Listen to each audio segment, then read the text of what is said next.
जिन लोगों की नींद मृत्यु के समान शांत हो जाती है, उनका हर सुबह एक नया जन्म होता है और इस नए जन्म के साथ वो चाहे तो अपने जीवन को एक नई दिशा दे सकते हैं, एक नया मोड़ दे सकते हैं, एक नया आनंद पैदा कर सकते हैं। सूर्य की किरणों के साथ दिन की शुरुआत होती है और पूरी प्रकृति जाग उठती है।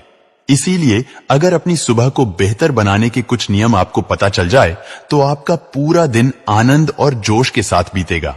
आज की जो कहानी मैं आपको सुनाने वाला हूं, उसमें आपको सुबह की कुछ ऐसी आदतें पता चलेगी जिसके बाद आप अपने पूरे दिन को बहुत बेहतर बना सकते हैं।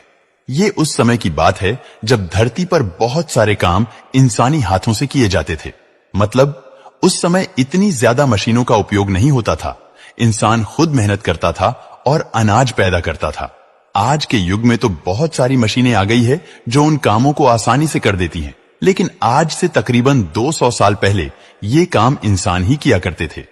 ऐसे ही एक गांव में मोहन नाम का एक युवक रहता था। खेती करना उनका खानदानी पेशा था। जहां पर मोहन के माता पिता बहुत ही मेहनती थे, वहीं मोहन बहुत ही आलसी था। वो किसी भी काम को अच्छे से नहीं करता था, या यूं कहें कि उसका मन किसी काम में लगता ही नहीं था। उसके माता पिता को अक्सर उसके भविष्य के बारे में चिंताएं होती थी कि हमारे जाने के बाद ये कैसे अपना पेट भरेगा, कैसे मेहनत करेगा। उसको खूब डांट फटकार लगाने के बाद भी उसमें कोई अंतर नहीं आ रहा था। दिन ब दिन स्थिति और ज्यादा चिंताजनक होती चली गई।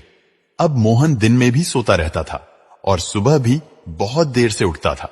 एक दिन मोहन के पिता को पता चला कि गांव में एक बौद्ध भिक्षु आए हुए हैं और वे मानव शरीर के बारे में बहुत गहरे विषयों पर चर्चा करते हैं। फिर क्या था, मोहन के पिता मोहन को लेकर उस बौद्ध भिक्षु के पास पहुंच जाते हैं। वहां पर पहुंचकर वह बौद्ध भिक्षु को प्रणाम करता है और कहता है कि हे महात्मन, ये मेरा 22 वर्षीय पुत्र मोहन है। मैंने सुना है कि आप शरीर संबंधी इलाज करते हैं। मेरे बेटे को कोई रोग नहीं है, लेकिन पता नहीं फिर भी क्यों ये बीमारों की तरह रहता है। किसी भी काम में इसका मन नहीं लगता और इसे बहुत जल्दी थकावट हो जाती है। कृपया करके मुझे बताइए कि अगर ये कोई रोग है तो मैं इसका क्या इलाज करूं।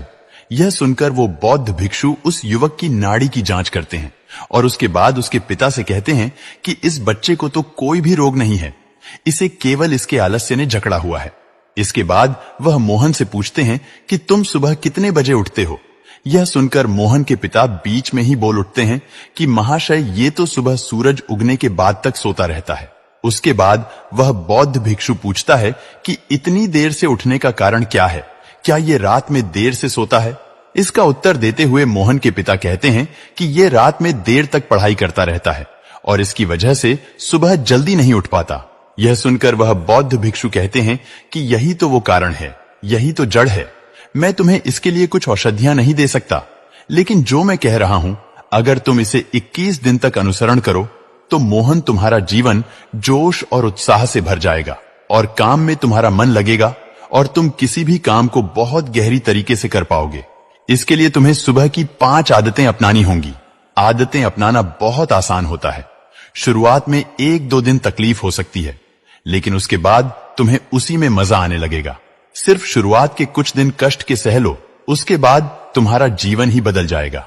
सुबह की उन 5 अनमोल आदतों की व्याख्या करते हुए उस बौद्ध भिक्षु ने कहा कि सुबह उठते ही सबसे पहले अपने आप के प्रति धन्यवाद व्यक्त करो।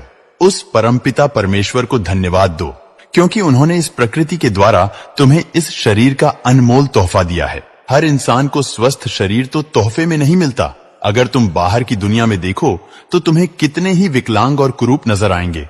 इसीलिए हमारी सांसें अनमोल तोहफा होती है। पता नहीं कौन सी सांस कब अधूरी छूट जाए। इसीलिए इन सांसों में धन्यवाद का भाव प्रकट करें। इसके बाद खुले आकाश के नीचे आकर इस आसमान को, इन हवाओं को, इन पत्तियों को, इन सभी को धन्यवाद प्रकट करो। पंच तत्वों को छुओ और उनके प्रति अपना आभार व्यक्त करो। इससे तुम्हारा जुड़ाव इस प्रकृति के साथ बनेगा, जिससे तुम आनंद में पड़ जाओगे। इसके बाद अपने कमरे में झाड़ू जरूर लगाओ। इसका मतलब यह होता है कि सारी गंदगी अपने कमरे के बाहर, अपने दिमाग के बाहर कर रहे हो। और उसके बाद अपने कमरे में एक मिट्टी के दिए में एक तेल का दीपक जरूर जलाओ। इससे कमरे का वातावरण प्रकाशित हो उठता है। वातावरण में एक अद्भुत शांति छा जाती है। इस दौरान उस दीपक के सामने बैठकर आप अपने शरीर को छुओ, अपने बाल, अपने कान, अपनी आंखें, अपना मुंह जिससे हम मीठी वाणी बोल सकें, अपने कान जिससे हम शुभ वचन सुन सकें, इन सारे अंगों को छू छू कर उनके प्रति प्रेम का भाव अपने अंदर प्रकट करें। उसके बाद वहीं पर बैठकर अपनी आंखें बंद करके कोई भी ध्यान जो आप लगाते हैं उस ध्यान को पूरा करें।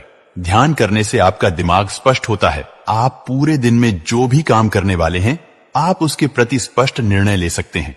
ध्यान आपका मार्गदर्शक है, वो आपको सही मार्ग दिखलाता है। इसीलिए ध्यान करना बहुत ही आवश्यक होता है और इसके बाद आपका पूरा दिन आनंद और तनाव मुक्त रहेगा।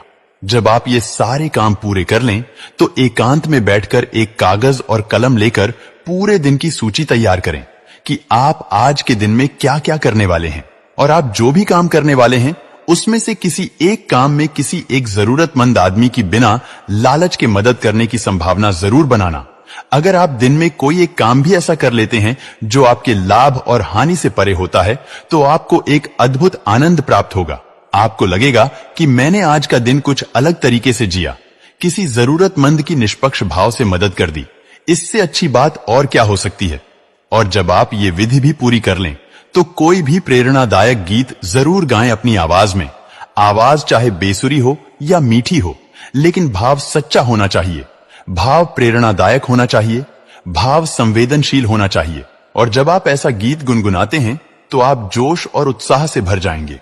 पूरे दिन में काम करने के लिए ये गीत आपको ऊर्जा देगा।